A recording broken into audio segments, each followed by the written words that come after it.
Schoolio! What's going on? Welcome. Welcome to episode 104, everybody. Happy Friday. Good morning. We got 4 questions we got to tackle today. Get ready. We're going to be going over some good stuff. We're going to be talking about carbohydrates. Yes, carbies. We're going to be talking about those little carby guys. We are going to be talking about protein rotation. Let's see. What else do we got here? A little bit of motivation. We're going to talk about some motivation for y'all today because we love motivation, don't we? That temporary thing that we have to earn. Kind of talked about it yesterday a little bit. We're going to hit it again today, though.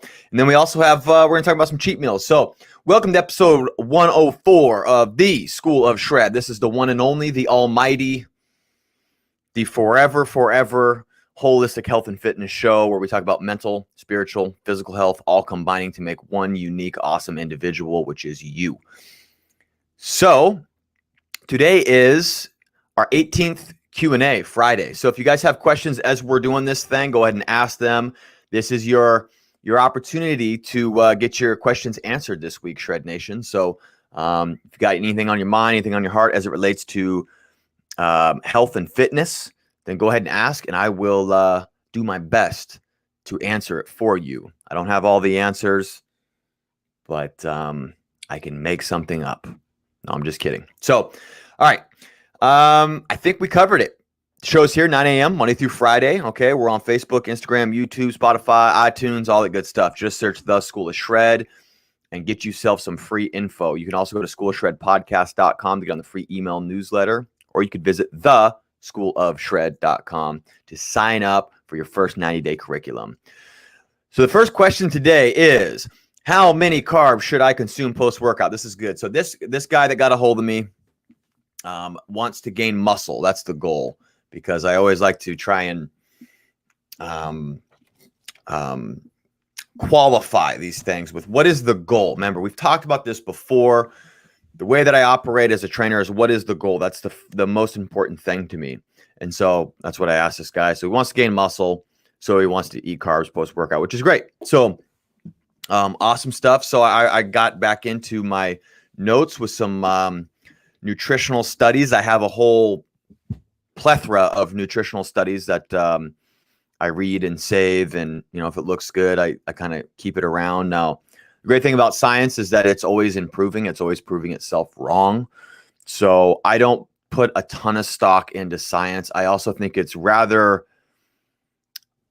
frankly, annoying when people want a scientific study for every single thing.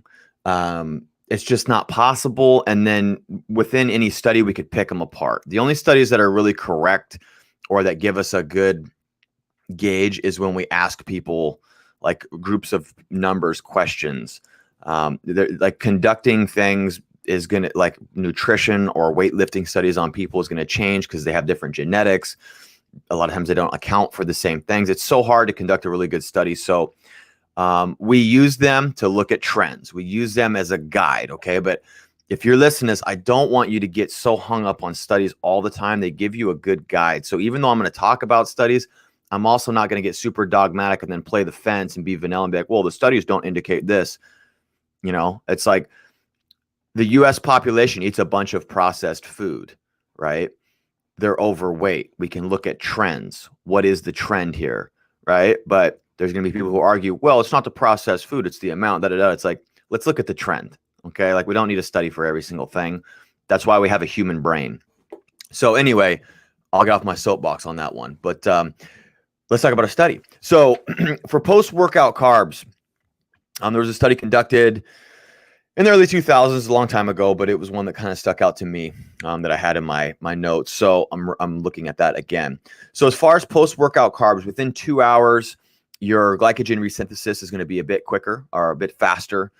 Basically, what glycogen is a storage form of carbohydrates. It's a matrix of energy that your muscles hold for anaerobic activity, glycolytic type activity. It's also, when you kickstart this process of glycogen replenishment, you have to spike insulin, which actually stops the catabolic response that you get from lifting weights. So that can help you stop the breakdown process. So if your goal is building muscle, that's a great thing to do. If your goal is to burn fat, you might not want to do what I'm about to talk about. but you can still get away with it as well. I mean, you can definitely cut body fat and have a good helping of carbohydrates after your workout. And again, for who is the person, what's the goal, and what do they have available? Are they metabolically efficient? That's a big thing. Everybody's going to sit a little differently on this continuum that we have of what is a healthy metabolism? How are you metabolizing nutrition? Are you inflamed? All sorts of stuff. But with that acknowledged, let's go ahead and look at this. So 0.05 to 0.07, 0.5 to 0.7 grams of carbohydrates per pound of body weight. Okay, the study was showing 1.2 to 1.7 grams per kilogram of body weight. So I just did that conversion for you, for all you folks who want it in body weight. So you just divide those numbers by 2.2. So post-workout carbohydrates, what you would want to have right after your workout would be 0.5 to 0.7. So if you're 180 pounds, that would be about 80 grams of carbs, which is a big helping of carbohydrates after a really intense weightlifting session. And again, it's got to be intense, okay? Just because you did some push-ups doesn't mean that you need a ton of carbohydrates. You have to keep this thing in context for you. All this stuff is context dependent. I can't say that enough, but that's what this study indicated on glycogen resynthesis. So if you're getting after the weights, maybe do a hard full body routine. You're hitting legs, you're hitting back, you're hitting chest, shoulders, triceps, biceps, abs. Boom, you get them all. Then you might want to have 0.5 to 0.7 grams of carbs post-workout to get a fat insulin spike and stop the catabolic process and kickstart that muscle building, massive muscle building recovery mode. Okay. But furthermore, this study found that when you combine carbohydrates with protein, you actually resynthesize glycogen faster, which is awesome. So what I just said, 0.5 to 0.7, is if you just do carbohydrates. If you just do a bunch of sugars, you eat a big fat bowl of fruit. I keep saying big fat, a big bowl of fruit. Maybe you do, some people like to do carbohydrate shakes or whatever. Maybe you do some type of a Gatorade or something like that. I don't know, something that's got a ton of sugar in it. Personally, I don't do that stuff. I like to try and eat whole food. But if I want like a low fiber, high sugar food, I'll do a lot of pineapple. I like that. There's a lot of vitamin C in there, which antioxidants after your workout isn't really the best thing. You actually want some oxidation to be happening after your workout. Antioxidants are good before bed, though, to try and reduce oxidative stress. But anyway, that's kind of what I like to do, is a lot of fruit. So, but now what I'm talking about is when you combine protein, you can come up with a different type of little matrix here. And so they found that you need less carbohydrates if you have a little bit of protein with it, and you actually get better glycogen resynthesis. So this was in the same study. So check this out. If you add protein, then you look at doing 0.3 grams of carbohydrates per pound of body weight and 0.1 grams of protein per pound of body weight. So what this would look like if you were a 180 pound person, instead of 80 grams of carbohydrates, 80 to 100 grams of carbohydrates right after your workout, you'd be looking more at like 18 grams of protein and 54 grams of carbohydrates. That's a pretty nice looking post-workout meal. Now, in terms of protein and stimulating this mTOR and muscle protein synthesis, it seems to be optimal to have at least 30 grams of essential amino acids from a protein source, which gives you an amount of branched chain amino acids that supplies enough leucine to tip muscle protein synthesis. But what we have to acknowledge is that when we lift, we're creating muscle protein synthesis. So yes, when you lift and you stress your body out, you're actually creating a muscle building response. You need less protein. You actually need less protein. You need more protein on off days to stimulate this muscle protein synthesis. So what you can think about is when you lift weights, you're sending a muscle building signal. When you consume high protein meals of over 30 grams, you're sending a muscle building signal. So it's a way that you can initiate a muscle building signal. You can signal that on off days by eating protein. So say if you like to do a lot of fasting because you want to keep pretty lean, and so during the week when you're lifting, maybe you are doing intermittent fasting. But then say on the weekends, your goal is you want to build muscle still, but you want to be lean. But on the weekends, maybe you're not working out that day. You do just a really lean 3 to 4 protein feedings a day of high protein, and you can stimulate that muscle building signal throughout the day, absence of a workout that day. Might be something to try out. So Anyway, this meal with protein for a 180-pound person would be 18 grams of protein, 54 grams of carbohydrates. So what would be a good option? You know, what's really funny is the studies that have been done on, supplementation of whey protein and stuff like that, or carbohydrate shakes that we are all man-made in labs and stuff now, and then having them put up against chocolate milk. Chocolate milk has been shown to help endurance athletes replenish glycogen much quicker. And you know what's really interesting about that is that 2 cups of chocolate milk gives you 52 grams of carbs, 8 grams of protein, or 16 grams of protein and 16 grams of fat. Isn't that interesting? That's exactly what you need for an 180-pound person, based off of these numbers that I'm talking about. So, and chocolate milk is typically cheaper. Now, what I would recommend if you wanted to do chocolate milk, number one is that you're not lactose intolerant. You don't have an issue with lactose. Number two is that you're getting a good high-grade chocolate milk, an organic one. If you could do raw, that might be something to look into, but they don't really make raw chocolate milk. So there's some recipes that I was looking at online where you can actually take good raw milk from a local farm that you trust, that you've looked into, you've done your own research on. And you get your chocolate, you get your milk, and then you can take cocoa powder and you can put a little bit of honey in it and water, and then heat that up, make it like a chocolate syrup, and then you can dump it in there. And you get it's just a higher grade as far as ingredients go. The macronutrients are the same, but it's a higher ingredient, a better ingredient type chocolate milk. So that's an option, but there's a lot of work in that. But anyway, so chocolate milk might be a good option for you if your goal is to put on muscle, and you're okay with shutting down the fat burn effect that's also associated with a catabolic state. Okay, that's a fat burn process as well. But if your goal is to get muscle and recover, then a good carbohydrate protein mixture after your workout seems to be really good, and you can replenish glycogen quicker in the 2 hours post-workout. So again, I'll give you those numbers. It is 0.3 grams of protein per pound of body weight for carbohydrates. That's how much you want to consume in your post-workout meal. And then you'd want to do 0.1 grams of protein per pound of body weight. Okay, so again, for a 180-pound person, that's going to be 18 grams of protein and 54 grams of carbohydrates. Whatever your weight is, just go ahead and reverse engineer that. So I think we covered that one. That's a great question, though. That was good. All right, so number 2 here. All right, number 2 is I'm having a hard time being motivated to get my steps in with the weather and time change. What are some tips? Some tips are that there's not a whole lot to be said on this one. The one tip that I have is to make this something you look forward to. If you're going out for a walk or a run and you're going to do it purely for the run, I have found that that's where you have to rely on this motivation thing. But remember yesterday what I talked about is motivation is a byproduct of doing the thing. Okay. If you operate your life off being motivated before you do a task, you are not going to be successful. Point blank. Actions create motivation.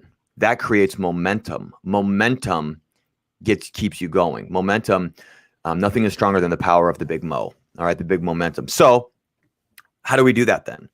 Well, I can speak for personal experience. I find walking and getting my steps in, especially when I'm at home. When I'm at home and I go for a walk around my neighborhood, I'm outside in nature. Number one, I'm out in nature. I grew up in the woods. I love being outside. So that right there is a big plus for me. Number 2 is I listen to audiobooks and positive things that put me in this meditative type trance when I go for a walk, and it helps me shape my internal dialogue and creates a safe space. It creates a space of self-development, improvement, and I can shape my mind without the world interacting and creating fear and all of this, fear of illness, fear of all these things. Like, I don't want to feel any of the 7 major fears. So what I do is I shape my mind when I walk. So I look forward to what I'm listening to when I go for a walk. So it's not even the walking. It's literally, I would be trying to sit in my house watching a YouTube video or listening to something. I might as well go for a walk and get my steps up. So, now I'm excited to go for a walk because I have all these things that I do that it's not really about the walking. It's about being outside, and it's about listening to positive things. So for me, that's what motivates me every day, but it doesn't really motivate me. It's more of like, I'm excited to go do the thing. So I've created the reward. What is the reward? The reward is that when I get back from my walk, my state of mind is I have harnessed it in and I've shaped it for the day. Specifically, if I do an early morning walk, I have shaped my mental attitude for the day to be a positive mental attitude and not be a negative mental attitude. I have found personally that a negative mental attitude gets me absolutely nowhere but wretched results. And so daily, I need to train my state and reframe myself. And I do that through walking and listening to good things. So that's what makes me very excited about it. And then guess what? When I get back, I'm very motivated, right? And I also breathe. I do breathing techniques and stuff like that. So I feel very good. I feel very awake. I feel very alive. I feel very oxygenated after a walk. Find your reason to do the steps, right? We cannot allow the weather and the seasons changing and the time and it being dark to affect us negatively. It is an obstacle. Those are both obstacles. Absolutely. You just got to go back to the drawing board and reformulate your plan. Reformulate your plan. You got to get yourself re-excited about doing this thing. So, you know, if you usually are walking for your steps and you're doing it at, say, at nighttime and now it's dark and it's rainy, maybe you switch it up. You change the mainframe. You get up in the morning and you go for a run instead, and you do it at the opposite time of the day. Do it in the morning, right? Or maybe if you usually listen to music and you go for a jog, maybe get a good positive audio book, something like Think and Grow Rich. I'll go ahead and recommend that one. Get something like that from Napoleon Hill, get an audio book, and then walk. And then so you're doing something totally different, but it's a different type of reward system. So that's the best I got. But at a certain point, you have to realize that you need to figure out a system to walk because humans need to walk for health. There's no way around it. So that's what I'd recommend. You could also try doing, you know, something on a cardio apparatus. But the main thing is you got to morph this habit to you. What's the reward that you can get out of it? Because it's going to be different for you than it is for me, that it is for the clients that I help with this thing. But this is definitely something that I make mandatory in the School of Shred Online Health Academy is a mandatory step count. Come hell or high water every day. I want you to get into that. Now, there's going to be days that you don't get it. That's fine. But the idea is that if it's mandatory, you cut all excuses unless you have broke your leg. You go out and get those steps in. But it also gives you this tremendous amount of freedom because you can run them and get them all done in one go, or you could spread them out throughout the day. Whatever you want to do, you have to form it to your lifestyle and what's important to you, or what's relevant to you, I should say, is one of the most important things you can do. Is, you know, what's going to build you up with this thing. So anyway, that's my answer for that one. Good question, because that's common. I've actually been hearing that a lot. That came up twice in some of the live classes this week with my clients in the Online Health Academy, and also some friends I overheard talking about it as well. So this is a good one. Number 3 is, how frequently do you rotate protein sources? How frequently should you, or how frequently do I? I rotate mine quite frequently-ish, but I eat primarily red meat myself. But I also rotate, within a week, I usually have chicken, fish, and red meat. I try to throw sardines in there because they have high DHA, which is good omega-3s. But, you know, how frequently do you need to, or would I recommend a client? As much as they can. Getting a good, well-rounded, balanced diet is important in trying to change things up.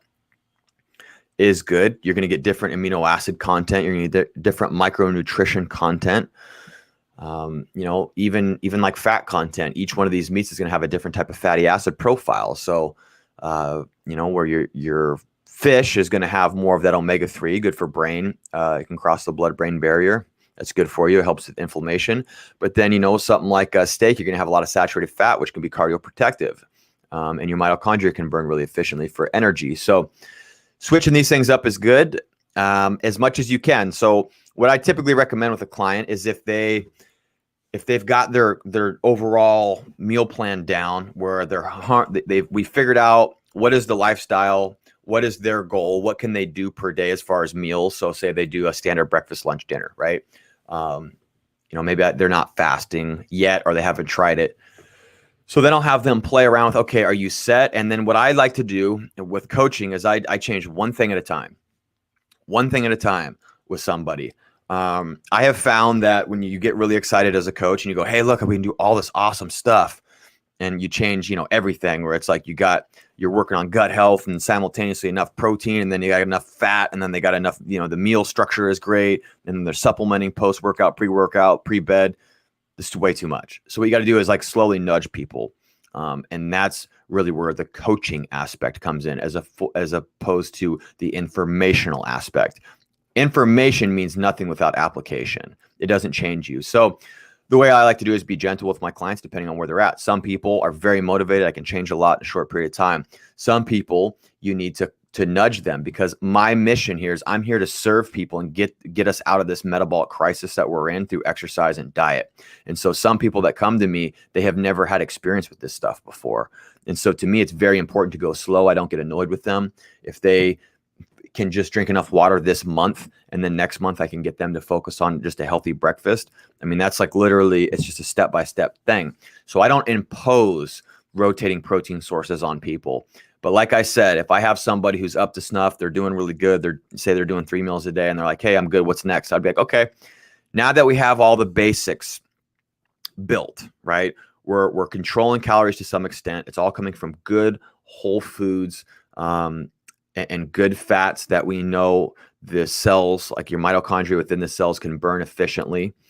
Then we can start talking about rotating sources, because rotating sources is important for gut health.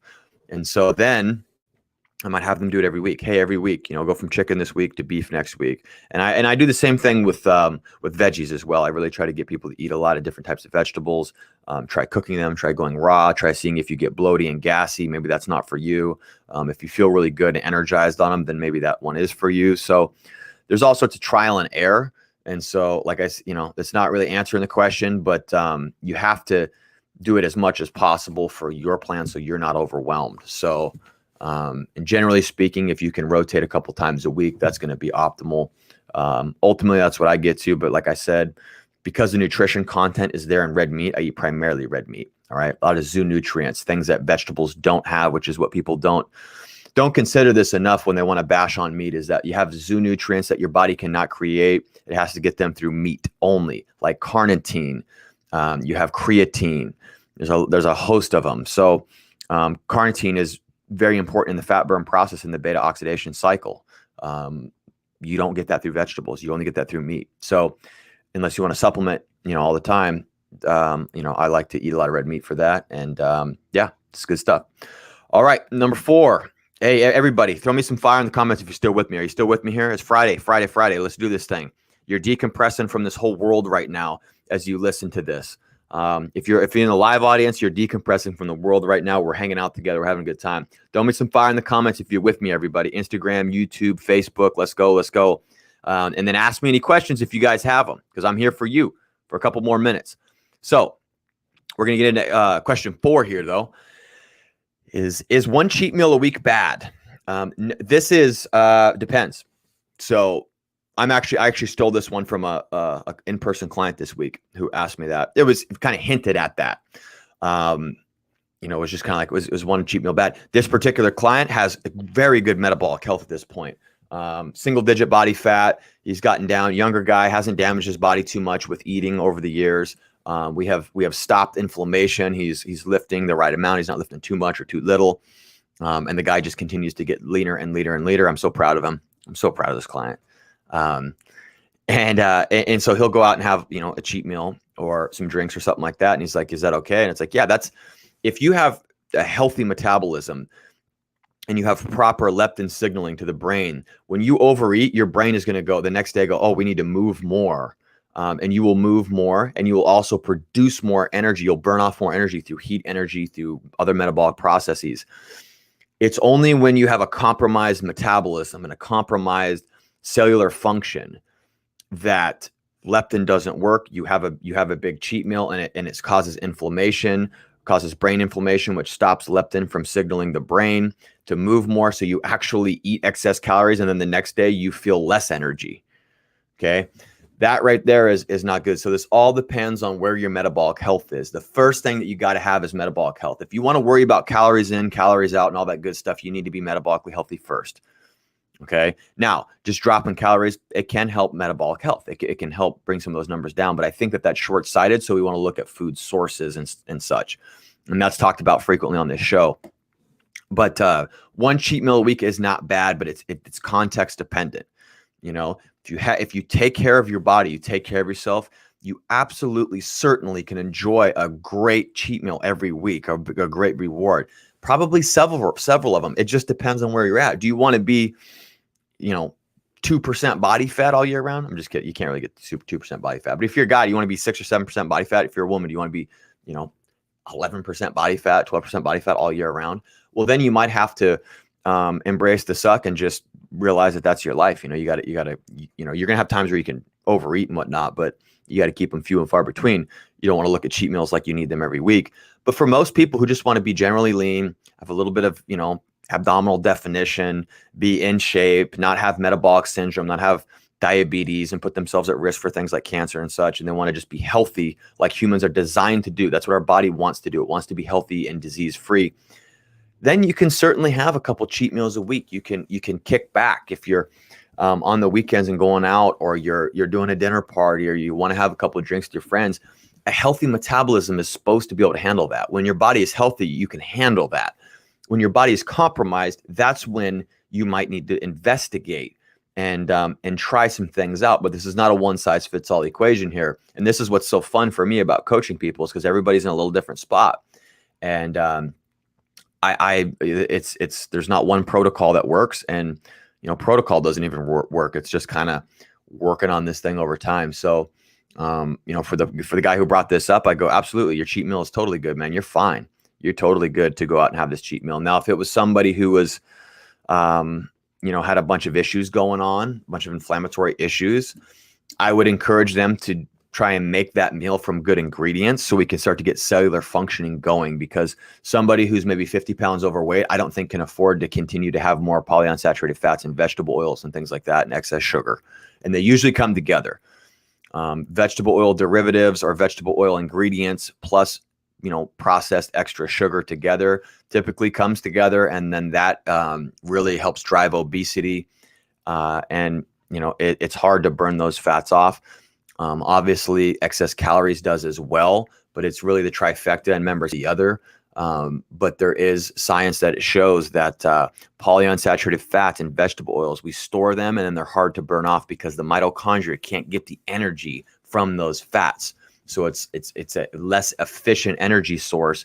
So it takes more dieting and a longer time period to burn those fats off. We store these fats in our fats. If you store fat from good fats, it's easier to burn them off and make use of them. So, and it's splitting hairs, but I think that's important so we can get the whole picture, because it's not, there's always more going on. And I think we should give nutrition, exercise, all the stuff that respect it deserves, and not just be super general all the time. Okay. So anyway, one cheat meal a week is not bad. But it's not always a good thing, but I think it certainly plays a part, especially if you're new to all this thing. It's important, and we got to keep it in context again, because the reality is if somebody's, like I say, I'm going to use somebody who's 50 pounds overweight as an example, and they're really inflamed and they have all these issues going on. They're hungry all the time. They're tired all the time. That may be you listening to this right now. You're hungry, you're tired, you're overweight, you're working out. You're like, what the hell is going on here? And you want a cheat meal once a week. If you can't make a healthy burger and fries at home, it's like, okay, if you've been doing good, go ahead and do it. It's just not going to be optimal, but there's certainly something to be said about trying and putting your best foot forward for 6 days and then having a cheat meal, even if it's not really super healthy and made from good ingredients. So there's that too. There's just a lot of great options that you can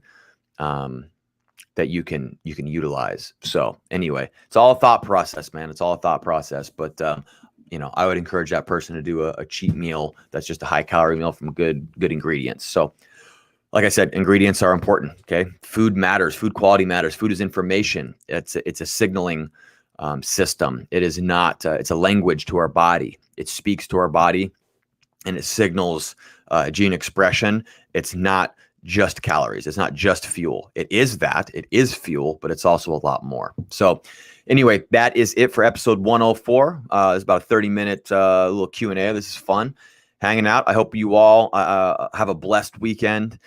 This is Q&A Friday number 18. We'll be back here on Monday morning. As sure as death and taxes. There's three things that are certain. Death and taxes. And if death and taxes don't take me down over the weekend, the third thing is that the School of Shred will be here Monday at 9 a.m. Pacific Standard Time. All right. So if you want to learn more, if you want to jump on a 90-day program, change your life all from the confines of your own home and get in good shape and get the coaching you need and deserve, go to theschoolofshred.com. You can sign up for the Online Health Academy and get a robust experience and become a student again. Not a client, a student at the school. Very, very fun atmosphere that we have there. So go to theschoolofshred.com. Have a great weekend. With that, I want you to stay strong and healthy in body, stay relentless and energized in spirit, and stay determined in your pursuits today. That spells shred. Now go shred the day and get better in every damn way. Until next time, school, class is dismissed. Have a great weekend.